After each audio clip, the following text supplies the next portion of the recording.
Because I think a lot of times we think being charismatic and loud and all that, like that's the best personality to have, and if I'm not that, then like I have nothing to give. When God is telling you to do something, he knows that you're shy, he knows that you're introverted, he knows that you're monotone, he knows that you're soft-spoken, he knows that, and he's telling you to do that for this person or that group of people because they are going to receive it the best from a person like you. Being shy is selfish.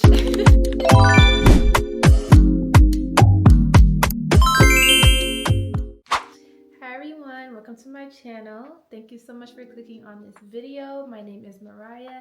I'm a 26-year-old military spouse, first-time mom to a little baby boy. I just want to start this video off with what prompted me and what encouraged me to make this video to begin with as a self-proclaimed shy person or introvert. So one day, it was like a few days ago, I had a dream about someone that was like in a higher position. I don't know necessarily what the position was, but someone basically was asking me to do something, and it was just in a crowd of people. I don't know exactly what it was, but they just needed me to do it, right? And I was just like, no, like I'm so nervous, I'm so scared, like I don't want to do it. I was like, why can't you get somebody else to do it? Like, these people are standing right here. You ask them to do it. Like, why do you want me to do it? I was like, no, I don't like being the center of attention. Basically, the person was like, we want you. Like, we want you specifically to do it. We need you to do it. And also, you're gonna miss out on the impact that we want you to make on these people. So while that dream was happening, I remember feeling just this overwhelming feeling of fear, like it was happening in real life and like I genuinely really needed to do it. And I remember when I woke up and I was like, wow, like being shy is selfish. Like, I don't know why that message came to my head, but I was just like, that was a little bit selfish. So that's what prompted me to make this video. And also in church, there was a sermon talking about introverts and how God wants to use introverts. And so I was like, wow, I definitely need to make a video on this because I feel like other people will definitely relate and feel the same way. So let's look at the definition of shy. Shy means being reserved or having or showing nervousness or timidity in the company of other people. Growing up, I've always been shy. I would say I remember in elementary school, middle school, I had friends. I was able to make friends, but I wasn't the friend to go up to someone and talk to them first. Thankfully, a lot of people or a lot of my friends just came up to me, and then I was able to make friends that way. But I was never bold enough to go up to people and say, hey, do you want to be friends? Or hey, my name's Mariah. I was never that. And so thankfully, there are people that's not shy. And see, this is why we're gonna get into why being shy is selfish, because thankfully there are people who's not shy and they are able to come up to people and say, hey, do you want to be friends? Or because imagine if the whole world was shy, literally there would be no community, nothing, right? So that's my childhood experience of being shy. And then as I got older into high school, I just kind of pushed myself a little bit out of being shy, and I joined the drill team, or step team, what some people call it, but where I'm from we call it drill team.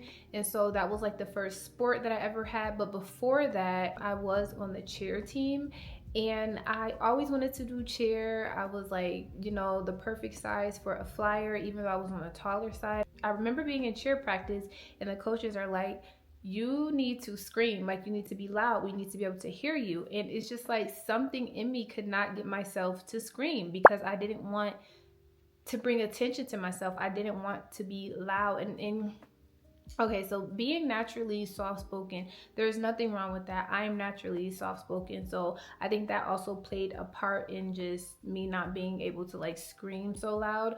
But also I know for myself that shyness was definitely a reason why I did not want to be loud.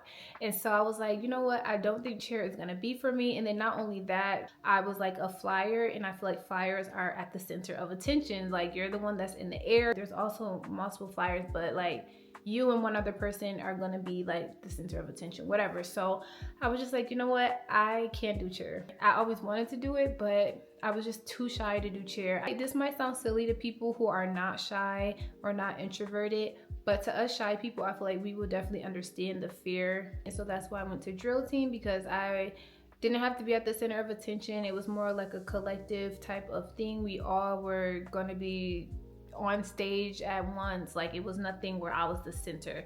So that's where I kind of was getting out of my shyness. And still, like, our competitions I was nervous, but it wasn't to the point where it like made me want to quit or stop doing it. So I think there's definitely different levels of shyness, but my level of shyness is that I just don't like being the center of attention. And as an adult, I still struggle with shyness.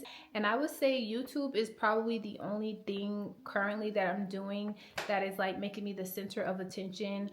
But I'm like not in front of people, like I'm not talking in a crowd of people, so this is obviously not as bad. I mean, sometimes I do get nervous. All right, so now I'm going to talk about the root of shyness. Like, where does shyness come from according to Google or according to studies? Key sources of shyness could be genetics and biology, environmental factors and upbringing, social experiences and trauma, cognitive factors, and learned behavior.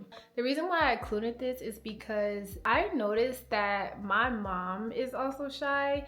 Like, she deals with adult shyness and it's not that bad. I think like I kind of got that from her. Not that I like grew up seeing her being that way. I think it's just genuinely, like they said, like genetics and biology. So I kind of believe that in a sense.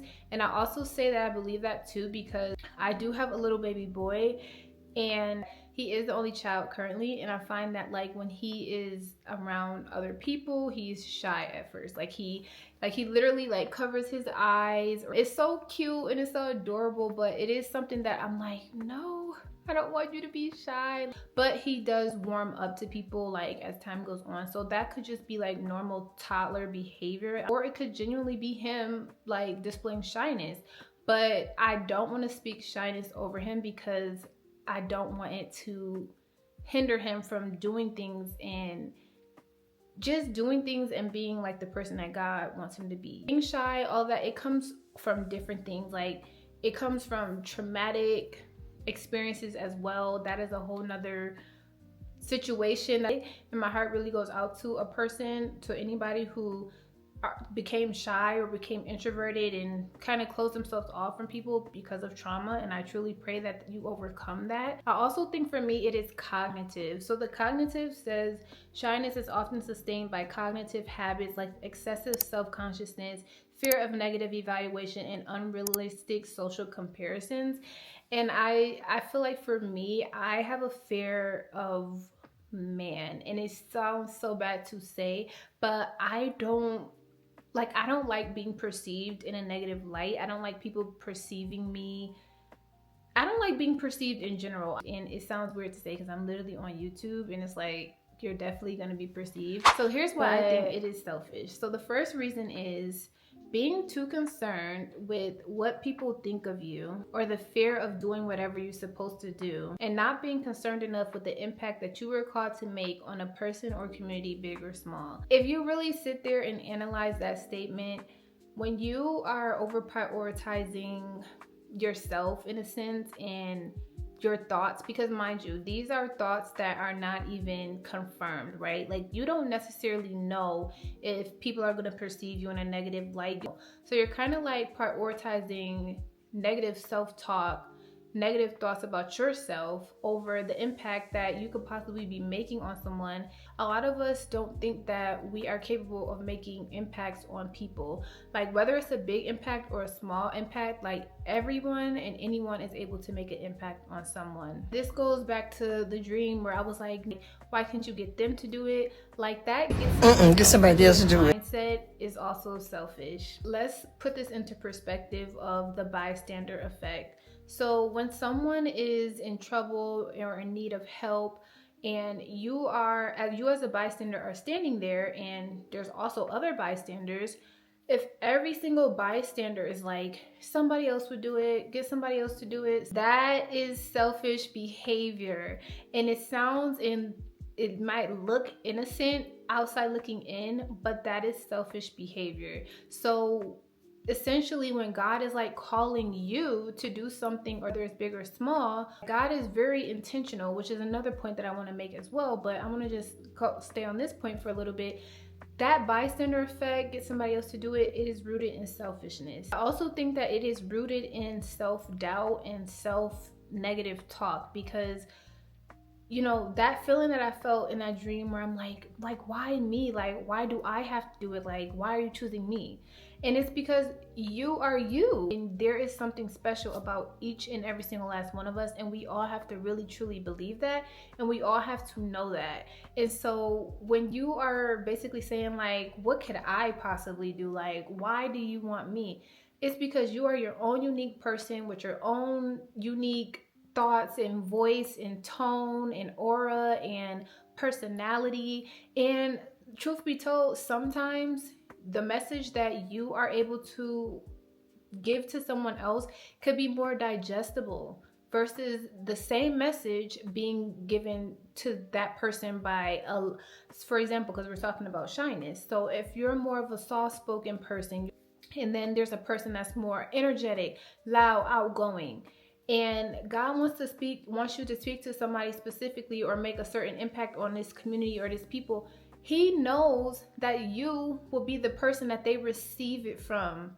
They will probably receive it most from a personality like yours versus a personality like the energetic, loud person. Because I think a lot of times we think being charismatic and loud and all that, like that's the best personality to have, and you know, if I'm not that, then like I have nothing to give. And that's not true. And I'm speaking to myself. Like, God made us all individually ourselves for a reason, and that same message could not get to that person or that group of people the same way that you are able to relate it. And we have to understand that God is very intentional. I want to go over the definition of intentionality, because I want us to understand what it means when we say that God is intentional. Intentionality means done on purpose with conscious design, planning, or will, rather than accidentally. It describes actions, decisions, or things that are deliberate and reflect a clear purpose or goal. It implies a conscious choice to act in a specific way, often leading to greater clarity, focus, and meaning in life, relationships, or work. That definition alone should motivate you and should have you and to help you to understand that when God is intentional, it is for the beneficial of you. It is for the beneficial of his kingdom. It is for the beneficial of the people around us.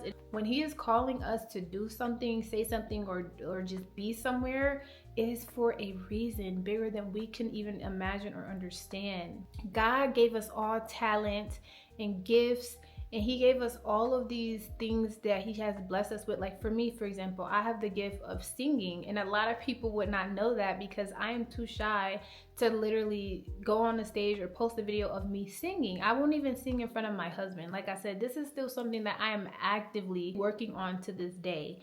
And I always have desires to like join the choir and sing, because I want to use my gift to glorify God and to sing for God. Like, we all have a unique voice, we all have a unique talent, and you know how many different singers there are, but we all have our own favorite artists. And you could, like I said, sing the same song, but somebody will like the way you sing that song versus another person sing that song. As a shy people, introverted people, I think sometimes we don't think that our personalities are able to be used. When God is telling you to do something, he knows that you're shy, he knows that you're introverted, he knows that you're monotone, he knows that you're soft-spoken, he knows that. And he's telling you to do that for this person or that group of people, because they are going to receive it the best from a person like you. And you have to truly believe that, because God is capable and able to use anyone to get his message across. So there's nothing that you can do to necessarily stop God's plan, but it's still selfish for you to basically tell God, like, no, I don't want to do it, get someone else to do it. And he has to get someone else to do it. And it's like, fine, he got his message across, but that was a selfish response. Like, now we are going to talk about how to overcome this. So the first thing I'm going to say is always prayer. Like, praying about this, first of all, you have to acknowledge it, and that's what we did in this video. First of all, God created us, so I wouldn't pray personally for him to change my personality. Like, he made me this way. I think I'm going to forever be soft-spoken. I think I'm going to forever be introverted. I think shyness is different from being introverted or being soft-spoken. And so specifically shyness, if it is something that is hindering you from doing things, it is something that needs to be overcome. And so prayer will definitely help in that area. The next option is to just give yourself exposure therapy and just go full in and do things that you are afraid of doing. When you just pray for that braveness, that boldness, and you just go out and do it, I think exposure therapy will definitely just help you to overcome being that way. For us shy people, we have to just expose ourselves to situations that make us shy. That could be like you going up to a person and saying, hey, like, do you want to be friends? Or I don't know how even to say it, like, or hey, I like your shirt, and you know, trying to spark up a conversation that way. And it's going to be hard at first, but it's definitely something that I think will benefit in the long run. You never know the outcome of it. You never know like who you're going to inspire, who you're going to impact, how it's going to even grow you and even affect you in a positive light. So I hope you guys enjoyed this video. I hope there was some encouragement in this video, and I just pray that it just blessed you and helped you. Subscribe, like this video, comment down below, share your experience with being shy and how you are planning to overcome shyness. I'll talk to you guys in my next one. Bye.